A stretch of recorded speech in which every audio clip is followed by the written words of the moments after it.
Todd Boehly has come into Chelsea Football Club and has secured Enzo Fernandez, Mudryk, Kendry, Paez, Paez, Caicedo, and many others. While Felix was even a Chelsea player at one point in time. But the reality is, his time at Chelsea has really been clouded by poor performances on the pitch. And Chelsea are finally starting to regain some confidence with 3 games in a row. But it is the international break, so I need to give you guys an honest. We need to talk about the 2 windows this summer and the last winter, purely because that's when Paul Winstanley and Lawrence Stewart have come in with Joe Shields and their new data model of how Chelsea are going to sign players. We're going to review every single player, every single sale, and we're going to talk about it in non-accounting terms because we aren't accountants. We don't care how much money the club makes or spends. We're going to look at the quality of the player and whether they've improved us, and we are going to see if what they're trying to build actually going to work, and the more importantly, are Chelsea going to get better?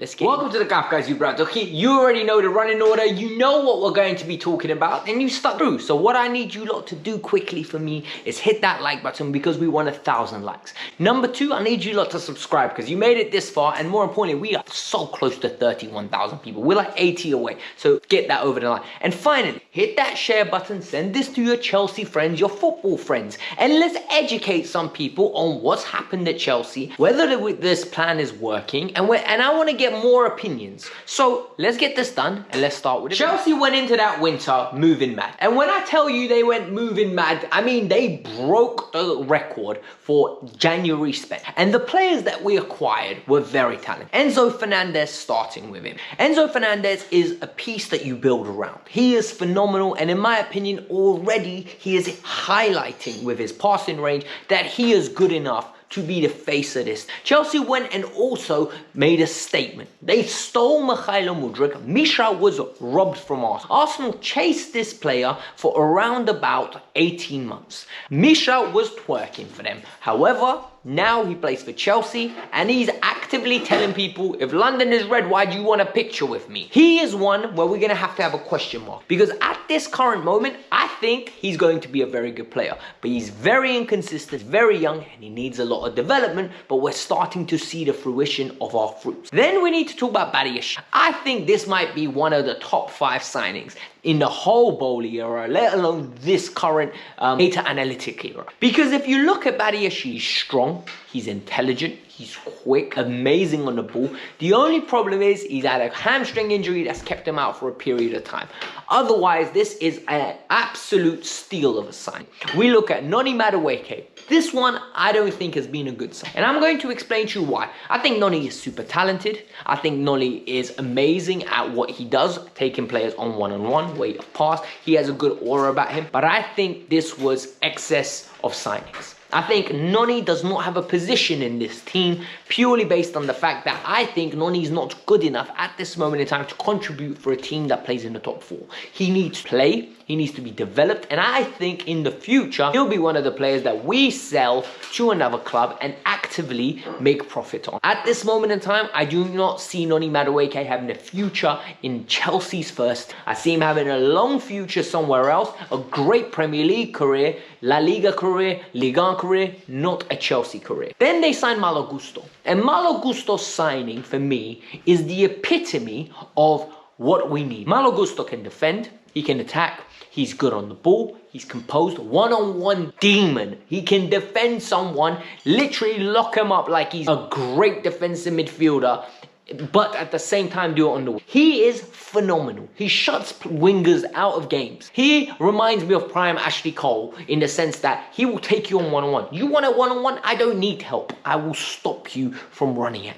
And Malo Gusto is one of the signings that enables us now, when Reece James is out, not to panic. Against Arsenal, coming up this week, do you really think I'm panicking if Reece James is going to play? No, we've got Malo Gusto, and if Reece needs more time, Reece, take the time. It's perfectly fine. We will learn to play without you because Malo Gusto is good enough and could be competition for him one day. And he's ready now. Then Chelsea acquired 3 players that I'm going to call loan army players. 3 players that are really cheap, are going to be good players one day, and potentially could be in Chelsea's squad for years to come, or we're going to resell them for a beautiful profit.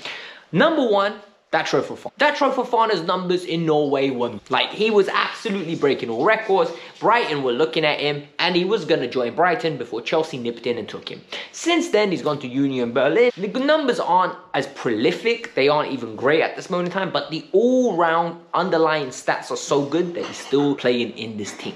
I think Datro Fofana will be one that we sell on in the future. Andreas Santos. Andreas Santos is being absolute revelation. We signed him really cheap, but Andreas Santos' quality has already got him a Brazil national call-up. Do you understand how wild that is? This is an 18-year-old that's already played for Brazil, and he had clubs begging for him to go on loan. But we left him at Vasco da Gama, and he's developed there before he joined Chelsea in the summer, and now we know he went on loan, but he's at Nottingham Forest. Hopefully he breaks into that team. And Chelsea also signed Jaja Solinia. That is a goalkeeper from America, highly touted, known to be an excellent shot stopper, little bit weak with his feet, but that will develop. I think that will come with confidence. He needs game time. I think goalkeepers just need to play. That is the one position where you need to be a number one. It doesn't matter if it's League 2, League 1. You need to stay busy. You need to build your fundamentals, and eventually you will break through into the team, or you will get resold. I think the fact that he's American is an amazing thing for the club to have, purely based on the fact that they can market the hell out of him. He will literally be their number one, hopefully, in years to come. And he's got the talent. That's the thing. He's got a good attitude on him. And all three of those players that I mentioned that are in the loan army, I think are great acquisitions. I think the exits in January were a little bit disappointing. I thought Malo Gusto going on loan, Santos staying on loan were, yes, part of the deals to acquire him. So something we had to accept. I really wanted Malo to come in earlier, but it didn't happen. That was part of the conditions. The one that happened that I was heartbroken about was Jorginho leaving. I thought we needed Jorginho's experience, but if it meant that Enzo came in, it was something I was willing to sacrifice. And we also got £11 million for Jorginho, which with someone that's got 6 months left on his deal, I think Arsenal did us a massive favor there. So I don't care about the 11 million, but Chelsea do. So we need to be honest, and that needs to be a factor. And we needed to start moving away from the Ruben Loftus-Cheek, Kovacic, Kante, and Jorginho midfield quadruple. Because the four of them were so entrenched with Chelsea's midfield that it was what we almost were accustomed to. The idea of those four not being there was a shocker. So Chelsea started a transition, and what the summer held was an absolute crazy vibe. Now let's get into summer 23 was crazy, but before we get into summer 23, I need you lot to hit that like button, 1,000 likes, and like I said, we're so close to 31,000 subscribers. Make sure you do that. And share the video while you're at that share button. Beautiful. It doesn't matter if it goes on Twitter, WhatsApp, whatever, share it. But let's talk about the summer. The whole saga in the summer was about Moises Caicedo. Yeah, and Moises Caicedo has been a phenomenal signing. Once again, I think Paul Winstanley and them lot, it's a bait one, but it's a good signing. They really leaned into Joe Shields' expertise, and they went after Lavia, and they went after Cole Palmer. And as of this moment, Romeo Lavia basically isn't a Chelsea player because he's been unlucky with injuries. But don't worry, I've got no doubt that he will be a great player. And Cole Palmer has been nothing short of fantastic. And you know what? He's making a lot of people eat their words. Me being one of them, when I said, I don't know why we're making this signing at this moment in time. We need more experience. Looks like we didn't need more experience. We just needed more quality because he's ready to contribute now. He's highlighting it. We just have to be patient and not put unrealistic expectations. Christopher Nkunku joined, who's another player. I was very disappointed that we didn't get Joao Felix, but we got Christopher Nkunku. Hopefully he comes in and displays some of the form he displayed in pre-season because he looked like the talisman. What I found interesting was the next 5 signings, right? Because the next 5 signings are really data-driven. These 5 signings were Nicholas Jackson. Nicholas Jackson is a player that had a purple patch, scoring 9 goals in 8 games for Villarreal. And everybody was scouting, like they were like, is this guy's gonna blow? And Chelsea went and made the move. They literally acquired him. They paid a little bit above the transfer release clause, so that they didn't have to do it all up front. Villarreal were happy, Chelsea were happy, and Nico's been good for Chelsea. I can't say Nico is fantastic and is ready to start, but Nico's doing the best in the position that he's in. Then they went and acquired Disasi, which was really shocking for me because I didn't see the value. And Disasi's starting to be a good player, but I think Disasi has got a level that he can reach, and I think we can always upgrade on it. I hope I'm wrong, but I think Disasi will be fantastic cover for a Badiashile and Levi Colwell partnership at the back. Thiago Silva on the left-hand side, Disasi on the right as cover. That would be the dream. We also started getting Leslie Ogochukwu. And this was a signing where it cost 23 million euros from Rennes. And what was beautiful about Leslie Ogochukwu was no one knew about him. And he has come in, he has played vital minutes, he has started games, and doesn't look like he does not belong. He belongs in the Premier League. He's that good. So for me, I'm like, yo, there is something about this data analytics. This isn't only stats-based driven. This is eye test driven as well, because these players aren't failing the eye test. Ogochukwu could have went on loan, but he stayed. And it was Pochettino that wanted him to stay over Santos. And this kid is ready. Like, you can see, he can be a player that plays around about 15 to 20 games this year on and off the starting and off the bench, and he will look competent. If you look at Sanchez as well, the goalkeeper we acquired, Sanchez is starting to grow into that position. I'm not convinced that he's the long-term number one, but I'm telling you now, he is good enough for this season. He will do a job for us, and hopefully next year we upgrade and get a number one goalkeeper, like a Diogo Costa or a Mike Maignan. The problem is, I don't know whether the the dressing room loves him so much. We already know that the Brighton former goalkeeping coaches at Chelsea loves him. We know that Paul Winstanley signed him at Brighton. So there might be an agenda to make him work because they rate him high. And the statistics clearly identify that they rate him highly, so he's going to be staying. They went and acquired Petkovic, who apparently is meant to be unbelievable. Like, people are saying this guy's metrics are wild. He is going to be a very, very, very successful player. What was very interesting for me, though, was they didn't just stop there. They continued to add to what I like to call the loan army. The players that are on the fringe of either making it at Chelsea, or when we sell, we are going to make bad boy profit on them. And that is important for Chelsea's model. Angelo, now at Strasbourg, is already worth more than the 15 million we paid for. Young player of the month in Ligue 1, absolutely phenomenal so far. Really stealing the show. David Washington, he's an 18-year-old kid from Santos. I call him Baby Ben. He reminds me of Benzema in the way that he plays. The videos I've seen, link-up play, beautiful finishes. I want to see how he develops. He's training with the team at the moment, making a bench here and there. I don't see him making many appearances this year, but I think this is good for him.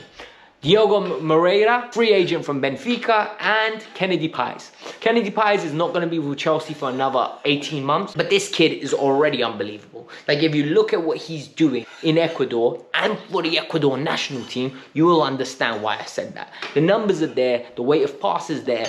This is going to be our crown jewel. Him, Enzo, Caicedo, they're going to be what the team's going to be about in the near future. And for me, the summer acquisitions, looking back at it, so far have been very good. It could change, of course, but so far they've been perfect. But if you think we were busy with the summer, we have been very, very busy with the exits. The exits were mad, right? Kai Havertz finally moved on. Mason Mount moved on. Mateo Kovacic moved on. Koulibaly, who people thought we couldn't get anything for, moved on. Christian Pulisic was moved on to AC Milan. Edouard Mendy, we got a decent fee from, and now he's playing in Saudi Arabia as a number one goalkeeper. Ruben Loftus-Cheek, AC Milan came and just gave us that Tonali money. And what was interesting was Ethan Ampadu and Callum Hudson-Odoi got themselves clubs and accumulated a very decent fee. We literally shifted a lot of players, made nearly £200 million or maybe even more of these players. And what I really liked was that the club almost made it their mission. Time to sell. These players are going to leave. What was interesting is some of them I think could have contributed still. Like, if you look at Kovacic, I think Kovacic can still contribute. N'Golo Kante, I think he can still contribute. I think there are players that are still in this club that could have contributed and we got fees for, but it weren't great fees. But At some players, we just got money that we couldn't, and that's the reality of it. We ended up loaning out Romelu Lukaku for loan money. Moreira, who came in on a free, went out, made us £3 million. Kepa went out for £1 million, got those wages out the book, so they're happy with that. Then we had a list of players that went on frees. Chelsea just allowed to go. N'Golo Kante's contract expired. He was gone. Azpilicueta, captain, leader, some legend, he had to go. He wanted to go back to Spain. He was allowed to leave. Aubameyang moved on to Marseille. Doing a good job there, not Chelsea quality, has to move on. Bakayoko, Baba Rahman were released, and Ziyech was basically given away to Galatasaray. This is good business, I think. You're getting off big wages, you're getting rid of players that you don't see a future with, they're not taking minutes off the players that are young, that will need the development, and you also loan out young players. Hall left with an option to buy. Selena, Angelo, and Datro Fofana are on loan, returning next summer. That was wrapping up. That's the window though. But now I need to give you guys my input on what I believe is actually happening at Chelsea. I think the talent acquisition is I think we are aiming to acquire the best young talent that is within the ranges of 18 to 21. And they want to do it now. They want to do it early. They want to take risks. What I think they're not considering is we need to remain competitive. And with so much attrition, it's hard to remain competitive. It's so hard to remain competitive when you're bringing in so many new faces and it feels like you're rebuilding a team. But I think this will slow down. I think in the near future, a lot of these young players that are going on loan are going to be returning and they're going to be transitioning. And more young players are going to be bought to go out on loan. I think we'll add here and there to make the first team better, but it will be nowhere near as crazy. I think we'll be adding 3 players, 4 players max, and the remaining signings will be young, that will be loaned out, and then developed and come back in like fresh signings. I think this model is going to work in the long term. I just don't know whether we've got the right coach at this moment in time. I want Pochettino to impress me. I want him to show me that he is the right coach. But at this moment in time, I am very excited about this project. I'm excited about my team. I'm excited for the game coming up against Arsenal. And what I want you lot to be is excited about this channel. So hit the like button, subscribe to this channel. Thank you very much for watching. Peace out. I'm out. Have a nice day.